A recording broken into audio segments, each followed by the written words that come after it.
এক যুগ পর গত ১ জুন আপিল বিভাগ আওয়ামী লীগ সরকারের সময়ে রাজনৈতিক দল হিসেবে জামায়াতে ইসলামীর নিবন্ধন বাতিলের যে রায় কোর্ট দিয়েছিল তা বাতিল করে দেয়। রায়ের প্রেক্ষিতে জামায়াতের নিবন্ধন ও দাড়িপাল্লা প্রতীক ফেরত দেওয়ার বিষয়ে কুরবানির ঈদের আগে ৪ জুন সিদ্ধান্ত নেয় নির্বাচন কমিশন। অবশেষে গত মঙ্গলবার গেজেট প্রকাশ করে জামায়াতের নিবন্ধন ও দলীয় প্রতীক হিসেবে দাড়িপাল্লা ফিরিয়ে দিয়েছে নির্বাচন কমিশন।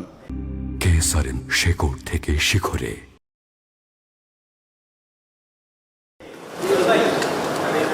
বুধবার কমিশনের আমন্ত্রণে জামায়াতের ৩ সদস্যের প্রতিনিধি দল সকাল ১১টায় আসে প্রধান নির্বাচন কমিশনারের সাথে সাক্ষাতে। ১ ঘণ্টার বেশি সময়ের এই বৈঠকে নির্বাচন সংক্রান্ত বিভিন্ন বিষয় নিয়ে আলোচনা হয় বলে জানান জামায়াতের সহকারী সেক্রেটারি জেনারেল হামিদুর রহমান আজাদ। আমরা ইলেকশন কমিশন সরকার সবকিছু আমরা অবজার্ভ করে চলছি। বিশেষ করে ইলেকশন কমিশন তো এখনো কার্যক্রম প্র্যাকটিক্যালি করেন নাই, আমরা যা করছেন হলো অফিসিয়ালি করছেন।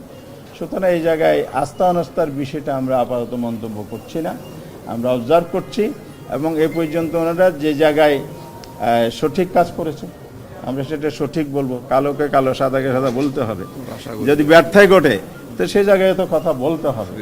নির্বাচনের আগে সুষ্ঠু পরিবেশ নিশ্চিতের দাবি জানিয়ে জামায়াতের এই নেতা বলেন, লেভেল প্লেইং ফিল্ড নিশ্চিত করা না গেলে সুষ্ঠু নির্বাচন সম্ভব না। পরিবেশ যদি ইনশিওর করা না যায়, লেভেল প্লেইং ফিল্ড যেটা বলে এটা যদি নিশ্চিত করা না যায় তাহলে সেখানে নির্বাচন সুষ্ঠু, নিরপেক্ষ, গ্রহণযোগ্য হতে পারে না। অতীতের নির্বাচনগুলো তার প্রমাণ।